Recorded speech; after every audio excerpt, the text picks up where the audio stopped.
दोस्तों नमस्कार। आज हम समझेंगे कि वेयरहाउस का जो लीज एग्रीमेंट होता है वो कितने तरीके से होता है, क्या क्या पॉइंट उसमें ज़रूरी हैं, कौन कौन सी पॉइंट कंपनियां अपनी तरफ से डालती हैं, कौन कौन सी चीज़ें आपको अपनी तरफ से एग्रीमेंट में मेंशन करानी चाहिए। तो चलिए इसको समझते हैं। वेयरहाउस लीज एग्रीमेंट या किसी भी प्रॉपर्टी का लीज एग्रीमेंट दो तरीके से होता है। एक होता है रजिस्टर्ड एग्रीमेंट और दूसरा होता है एक सिंपल एग्रीमेंट जो 100 रुपए के स्टैम्प पेपर पे होता है। मिनिमम जो स्टैम्प ड्यूटी लगती है किसी भी लीज एग्रीमेंट के लिए, सिंपल एग्रीमेंट की मैं अगर बात करूं तो वो 100 रुपए से शुरू होती है। बहुत सारी कंपनियां उसको 500 रुपए पे कराती हैं और बहुत सारी कंपनियां उसको 1000 रुपए के स्टैम्प पेपर पे भी कराती हैं। तो जो सिंपल एग्रीमेंट होता है उसमें 100 रुपए के स्टैम्प पेपर पे या 500 रुपए के स्टैम्प पेपर पे या 1000 रुपए के स्टैम्प पेपर पे आप एग्रीमेंट करा सकते हैं। दूसरा एग्रीमेंट होता है रजिस्टर्ड एग्रीमेंट जिसको बोलते हैं। बहुत सारी कंपनियां रजिस्टर्ड एग्रीमेंट कराना चाहती हैं। उसकी सबसे बड़ी वजह यह है कि उनको उस एग्रीमेंट के थ्रू बहुत सारी फॉर्मेलिटीज़ करनी पड़ती हैं। जैसे मैं एग्जांपल दूं कि एक फार्मा कंपनी है, अगर फार्मा कंपनी आपका वेयरहाउस ले रही है, अगर वो एग्रीमेंट कर रही है तो वो कोशिश करती है कि रजिस्टर्ड एग्रीमेंट कराने का, क्योंकि उनको ड्रग का जो लाइसेंस लेना होता है वो उसी के लोकल अथॉरिटी से लेना होता है, तो वो रजिस्टर्ड एग्रीमेंट कराते हैं। या बहुत सारी ऐसी कंपनियां जिनको सेलटेक्स में अपने स्पेस का रजिस्ट्रेशन दिखाना होता है या लोकेशन का रजिस्ट्रेशन दिखाना होता है, तो वो भी ये जो एग्रीमेंट है वो रजिस्टर्ड कराने की कोशिश करती हैं। रजिस्टर्ड एग्रीमेंट में जो स्टैम्प ड्यूटी लगती है वो बहुत ज़्यादा लगती है। मैं आपको एक कैलकुलेशन से बता सकता हूँ कि एक रजिस्टर्ड एग्रीमेंट में अप्रॉक्स कितना पैसा लगता है। जो रजिस्टर्ड एग्रीमेंट होता है उसमें जो स्टैम्प ड्यूटी है वो ज़्यादा लगती है। उसका मोटा मोटा मैं आपको कैलकुलेशन बता दे रहा हूँ कि एक रजिस्टर्ड एग्रीमेंट का अमाउंट कैसे कैलकुलेट होता है कि इतने का ही स्टैम्प ड्यूटी हमें देनी है। तो रजिस्टर्ड एग्रीमेंट में अगर मेंशन है कि 3 साल का किराया, अगर 3 साल के लिए एग्रीमेंट हो रहा है या 5 साल के लिए एग्रीमेंट हो रहा है या 2 साल के लिए एग्रीमेंट हो रहा है रजिस्टर्ड, तो उस 2 साल में जितना किराया जनरेट होगा उसका 5% जो है, जैसे मान लीजिए किसी वेयरहाउस का किराया 1 लाख रुपए पर मंथ है और वो कंपनी अगर 1 साल के लिए रजिस्टर्ड एग्रीमेंट करा रही है तो 12 लाख रुपए का 5% यानी 12 महीने का 5% स्टैम्प ड्यूटी बनेगी। ये स्टैम्प ड्यूटी बहुत सारी कंपनियां 50-50 में डिवाइड कर देती हैं। वो कहती हैं 50% पार्ट हम देंगे स्टैम्प ड्यूटी का और 50% पार्ट वेयरहाउस ओनर देगा। बहुत सारे वेयरहाउस ओनर नहीं भी देते हैं, वो कहते हैं कि स्टैम्प ड्यूटी आपको देना है। अगर आप 100 रुपए के पेपर पे एग्रीमेंट करना चाहें तो कोई इशू नहीं है। तो नियम जो नियम है वो ये है कि अगर आप कोई रजिस्टर्ड एग्रीमेंट कराते हैं तो जो भी जितने साल का एग्रीमेंट हुआ उतने साल का किराए का 5% की स्टैम्प ड्यूटी लगती है। रजिस्टर्ड एग्रीमेंट का एक प्रोसेस होता है। उस प्रोसेस में जैसे आप एक लैंड की रजिस्ट्री कराते हैं उसी तरह से एक रजिस्टर्ड एग्रीमेंट होता है, जहाँ पे रजिस्ट्री ऑफिस में कंपनी और ओनर, वेयरहाउस ओनर दोनों रहते हैं। वहाँ पे गवाह भी रहते हैं। तो प्रॉपर जैसे एक ज़मीन की रजिस्ट्री होती है उसी तरह से रजिस्टर्ड एग्रीमेंट भी होता है। तो एक लंबा प्रोसेस है रजिस्टर्ड एग्रीमेंट का। जैसे आप लैंड की रजिस्ट्री कराते हैं, जितना समय जितना वक्त लगता है उतना ही वक्त एक रजिस्टर्ड एग्रीमेंट में लगता है। जब भी आप कोई भी एग्रीमेंट कराएं या आप सिंपल एग्रीमेंट कराएं 100 रुपए या 500 रुपए, 1000 रुपए, या आप रजिस्टर्ड एग्रीमेंट कराएं, तो हमेशा ध्यान रखें कि आपने अपना वेयरहाउस किराए पे दिया है वो कितने साल के लिए दिया है और उसमें लॉक इन पीरियड क्या है। लॉक इन पीरियड का मतलब ये होता है कि इतने समय के लिए ना ओनर नोटिस इशू कर सकता है मुझे खाली करने का, ना कंपनी मुझे नोटिस दे सकती है ओनर को कि भाई आप खाली कर सकते हो। तो इस तरह से उसको लॉक इन पीरियड बोलते हैं। लॉक इन का मतलब एक तरह से आपका वेयरहाउस लॉक हो गया उतने साल के किराए के लिए।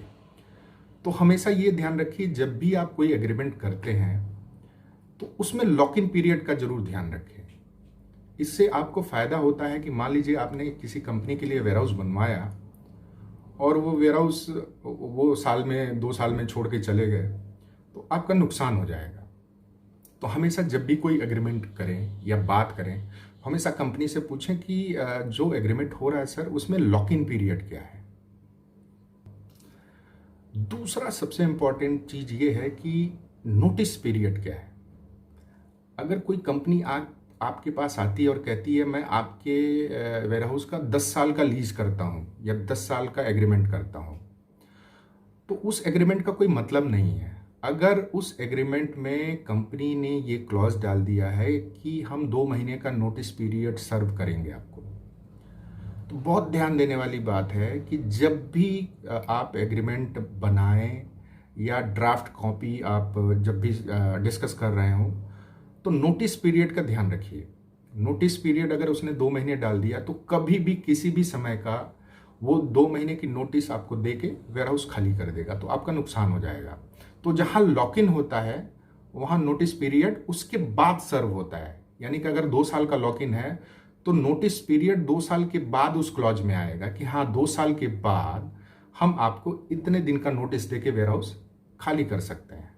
ज्यूरिडिक्शन क्या होता है, इसको आइए समझते हैं। ज्यूरिडिक्शन का मतलब ये होता है कि अगर कोई लीगल कॉम्प्लिकेशन आती है वेयरहाउस ओनर और कंपनी के बीच में, तो वो कौन सी जगह है जहां पे इस विवाद का हल निकाला जाएगा। तो हमेशा ध्यान रखिए, जहां पे वेयरहाउस होता है वहीं पे उस प्लेस का नाम डाला जाता है। तो हमेशा एक चीज ध्यान रखिए कि ज्यूरिडिक्शन जो भी होगा वो जहां पे वेयरहाउस है वहां का ही डाला जाता है।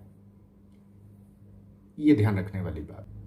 तीसरी सबसे इंपॉर्टेंट चीज ये है कि जब भी आप वेयरहाउस का पोजीशन किसी कंपनी को दे रहे हैं तो आप एक चेकलिस्ट बनाइए। जो भी वेयरहाउस के अंदर आपने एलईडी बल्ब लगाए होंगे या आपने समरसेबल पंप लगाए होंगे या वॉशरूम के आपने दरवाजे लगाए होंगे, वॉशरूम का फ्लश लगाया होगा, जितने भी एमिनिटीज इस तरह की आपने या फीचर्स आपने दिए हैं उनकी एक लिस्ट बनाइए और वो लिस्ट आप चेक कराइए वेयरहाउस मैनेजर से और उनसे कहिए कि देखिए हमने ये चीज़ें आपको पोजीशन के टाइम में दी हैं, जब भी आप वेयरहाउस खाली करें तो हमें इसी हाल में ये चीज़ें वापस कर दें।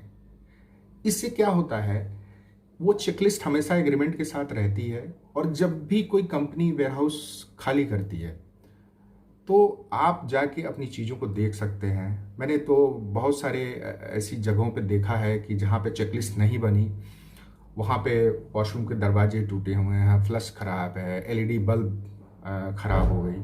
तो जब ये चेकलिस्ट आप डाल देते हैं तो आपको फ़ायदा होता है ये कि आपकी जो भी चीज़ें लगी हैं वो आपको एज इट इज़ वापस मिल जाती हैं। चौथी सबसे इम्पॉर्टेंट चीज़ ये है कि जब भी एग्रीमेंट में इंक्रीमेंट मेंशन होता है कि हर साल आपका किराया इतने % से बढ़ जाएगा, तो जिस समय वो लिखा होता है कि इस समय से आपका किराया इतना बढ़ जाएगा, पिछला एग्रीमेंट इनवैलिड हो जाता है।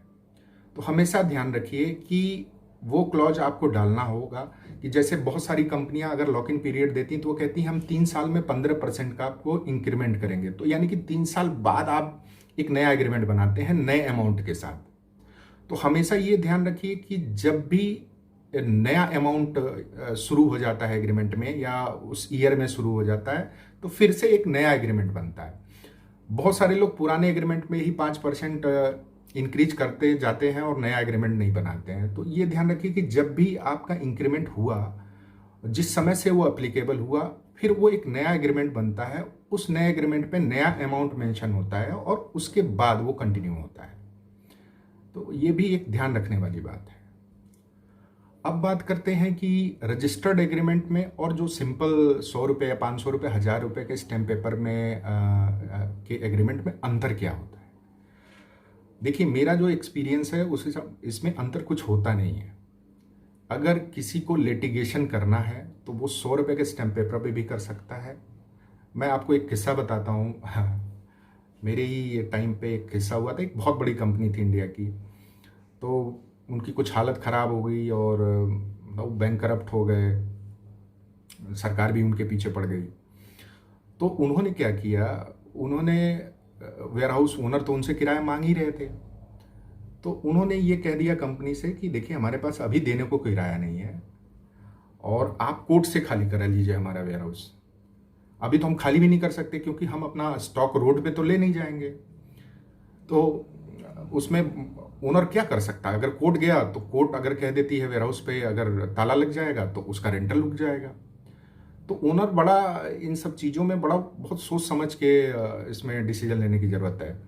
कि लोग समझते हैं कि रजिस्टर्ड एग्रीमेंट ज़्यादा पावरफुल है और सिंपल एग्रीमेंट पावरफुल नहीं है।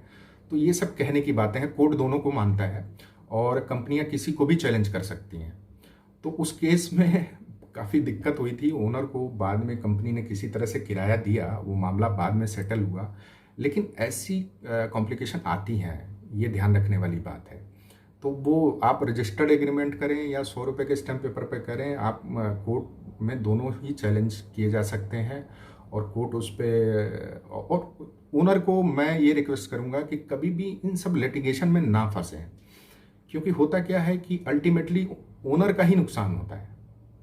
अगर कोर्ट, मैं आपको बता दूं, एक बहुत बड़ी टेलीकॉम कंपनी जब इंडिया से जा रही थी पैकअप करके, तो उन्होंने कि कुछ वेयर हाउस का किराया नहीं दिया। तो एक ओनर थे हमारे जानने वाले, तो उन्होंने उठा के उसमें ताला बंद कर दिया। तो वो कोर्ट चले गए, तो कोर्ट की तरफ से पूरा वेयर हाउस सील हो गया। अब सील हो गया तो आपका रेंटल रुक गया और आपको पता है भाग दौड़ कितनी बढ़ जाती है। तो 1.5 साल तक उनका वेयर हाउस बंद रहा। बहुत रिक्वेस्ट करने के बाद, बहुत सारी चीज़ें वो खुद सेटल करने के बाद, उन्होंने सारा किराया माफ़ किया, उसके बाद वो वेयर हाउस खुला। अब जाके वो कहीं रेंट आउट हुआ है। तो कोई भी कंपनी या कोई भी वेयर हाउस ओनर लिटिगेशन में जाना नहीं चाहता है।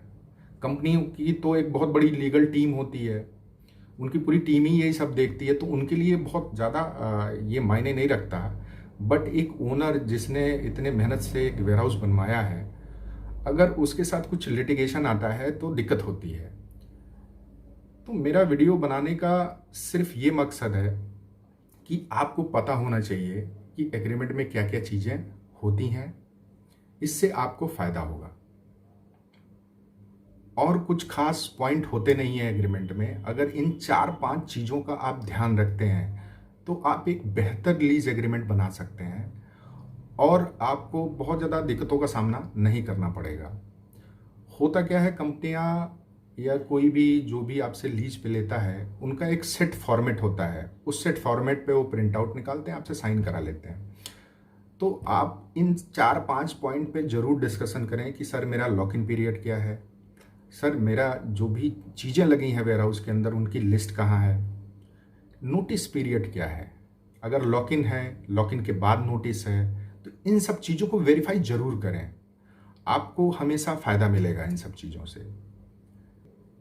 अगर आप भी कोई वेयर हाउस प्लान कर रहे हैं या इस वेयर हाउस बिजनेस में आना चाहते हैं या एग्रीमेंट से रिलेटेड आपको कोई भी जानकारी चाहिए, तो इनबॉक्स में मैसेज करें, मैं आपको जवाब दूंगा। वेयर हाउस से रिलेटेड कोई भी क्वेरी है तो आप मुझे कॉल कर सकते हैं, या आपके पास लैंड है तो अपनी लैंड की डिटेल आप हमारी वेबसाइट पे डालें, हम आपको बेहतर रिस्पॉन्स देंगे। Thank you so much.